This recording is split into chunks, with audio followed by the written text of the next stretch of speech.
e resistir no dia mau. É o dia fatídico. É o dia onde todos os canhões do inferno estão mirados para nós. É o dia da intensa provação. E parece que nós estamos num período assim, de alguma forma, todos nós estamos passando o dia mau. Alguns em mais e menos proporção, mas todos estão enfrentando um período de intenso sofrimento.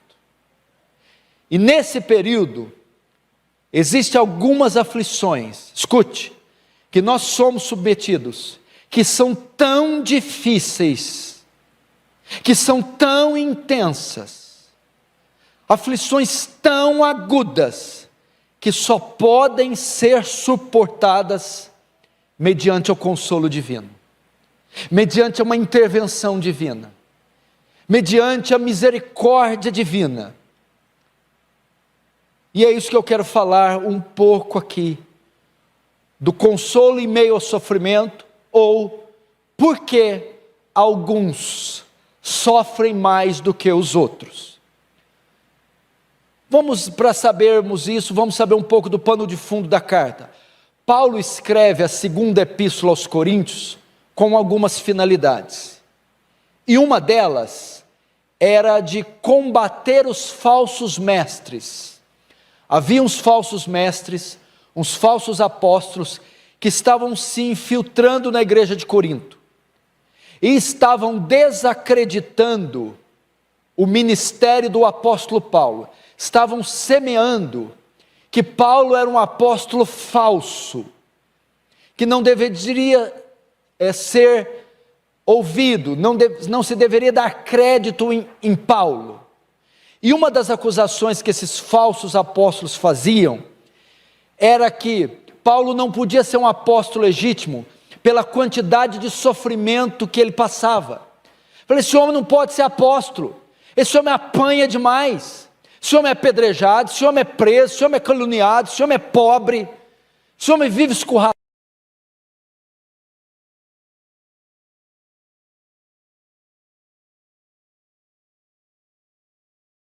O lado persegue ele, o conselho da igreja persegue ele, o presbitério persegue ele, ninguém gosta desse homem. Aí o que Paulo vai fazer?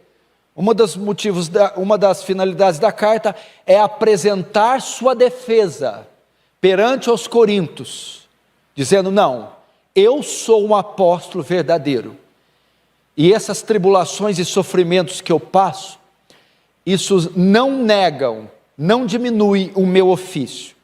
E nessa defesa que Paulo vai fazer do seu apostolado, ele vai trazer um rico ensino para nós no tocante ao sofrimento. Primeiro princípio que Paulo vai ensinar aqui, com relação ao sofrimento, é o louvor. É o louvor. Preste atenção no poder do louvor, na eficácia do louvor, no momento de tribulação, de tempestade, de vale e de profundo sofrimento. Verso 3 diz assim: bendito seja o Deus e Pai de nosso Senhor Jesus Cristo. Até aí. Paulo estava passando um sofrimento terrível, no verso 8, porque não queremos, irmãos, que ignoreis a natureza da tribulação que nos sobreveio sobre a Ásia, porquanto foi acima das nossas forças, a ponto de desesperarmos da vida.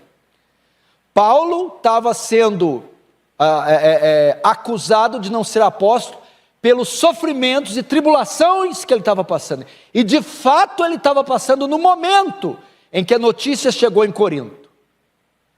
E Paulo mostra como ele reage ao sofrimento, com louvor e adoração. Ele começa com um cântico, ele começa com um hino, no meio da intempérie, no meio do furacão, no meio do vale, ele diz: ah, bendito seja o Deus e Pai do nosso Senhor Jesus Cristo. Ele ensina um princípio poderoso. Paulo mostra aqui que ele não é ingrato a Deus. Paulo mostra aqui que ele tem consciência da providência divina. Meu irmão, adorar Deus no vale, louvar Deus na prova, É uma característica de um crente maduro, de um crente espiritual. Irmãos, o que matou, o que frustrou, o que impediu aquele bando de israelitas de entrar na terra prometida? O oposto do louvor, a murmuração. A murmuração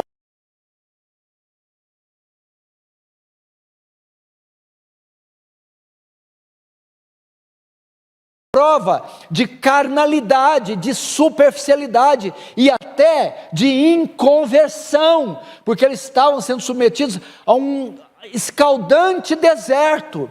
Paulo não. E diga-se de passagem, é a característica muito crente quando sofre, questiona Deus, pragueja, lança impropérios diante de Deus, murmura, vacila na fé, questiona a fé. Essa é uma atitude completamente contrária à fé que professamos, uma evidência de uma imaturidade tremenda. Paulo não. Paulo louva, Paulo adora, e nós temos outros exemplos disso, de Abraão, por exemplo, quando tinha o seu corpo mortificado, já velho, quando recebeu a promessa, o texto diz, Abraão não duvidou da promessa por incredulidade, mas foi fortificado na fé, dando glória a Deus, louvando. Ele não atentou para o corpo amortecido dele de Sara, com as dificuldades, com os obstáculos, ele louvou a Deus.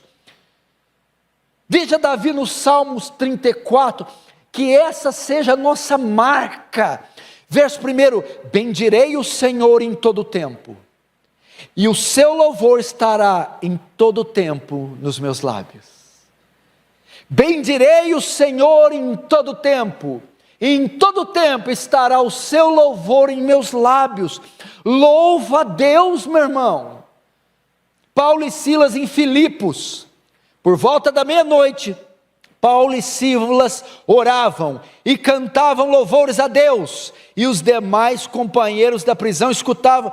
Veja só em que contexto que eles cantavam, depois que foram açoitados severamente, depois que foram carcerados e acorrentados, no meio dessa provação, dessa injustiça, dessa correção, à meia-noite esses homens se erguem a plenos pulmões, em louvor, em canções, em hinos a Deus. No meio dessa pandemia, do desemprego, dos entubados, dos assaltos, da depressão, da tristeza, do esfriamento, de toda a onda de corrupção, qual é o papel da igreja? Por que Deus? Por que eu, e isso, e aquilo outro? Não peque contra Deus, mas diz, tu sabes todas as coisas. Você quer ver a maior prova disso?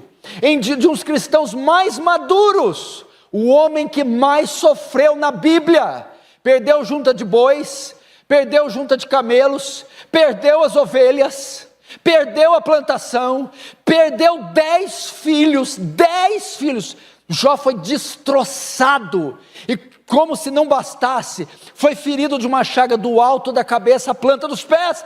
Qual a reação de Jó? O Senhor deu, o Senhor tomou.